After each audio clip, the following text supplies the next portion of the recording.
Manuguru deep side బొగ్గు బ్లాకును సింగరేణికి కేటాయించాలని సింగరేణి కాలరీస్ వర్కర్స్ యూనియన్ రాష్ట్ర ప్రభుత్వాన్ని డిమాండ్ చేసింది. మణుగూరు ఏరియా సింగరేణి సంస్థకు తలమానికంగా నిలిచిందన్నారు. సుమారు 2300 మంది శాశ్వత ఉద్యోగులు, 1300 మందికి పైగా కాంట్రాక్టు కార్మికులు ఉపాధి పొందుతున్నారని తెలిపారు. అయితే రాష్ట్ర ప్రభుత్వ రంగ సంస్థ అయిన టీజీ జెన్కో కూడా అదే బ్లాకు కోసం వేలంలో పాల్గొనడానికి ప్రయత్నిస్తోందన్నారు. ఒకవేళ ఈ బ్లాక్ సింగరేణికి దక్కకపోతే మణుగూరులో ఏరియాలో బొగ్గు ఉత్పత్తి, భవిష్యత్తు ప్రాజెక్టులపై తీవ్ర ప్రభావం పడుతుందన్నారు. ఆ బ్లాక్ సింగరేణి కాలరీస్ కంపెనీ లిమిటెడ్కు దక్కేలా తగిన చర్యలు తీసుకోవాలని రాష్ట్ర ప్రభుత్వాన్ని విజ్ఞప్తి చేశారు. డీప్ సైడ్ బ్లాక్ అనేది ఒకటి కొత్తగా రావడం జరుగుతూ ఉంది.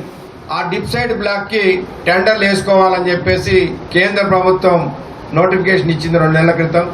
ఒకవేళ మణుగూరు గనక డిప్ సైడ్ బ్లాక్ అనేది రాకపోతే 2032 తర్వాత మణుగూరు ప్రాంతంలో సింగరేణి కంపెనీ అనేది ఉండదు. సుమారు 3500 మంది పైన ఉన్నటువంటి పర్మనెంట్ కార్మికులు, 2000 మంది పైన ఉన్నటువంటి కాంట్రాక్ట్ కార్మికులు అందరూ కూడా సర్ప్లస్ అయిపోయి బయటికి పోయే పరిస్థితి వస్తుంది. రోజు మణుగూరు ప్రాంతంలో ధర్నాలు, నిరాదీక్షలు జరుగుతూనే ఉన్నాయి. మణుగూరు బ్లాక్ సింగరేణికే కేటాయించాలని.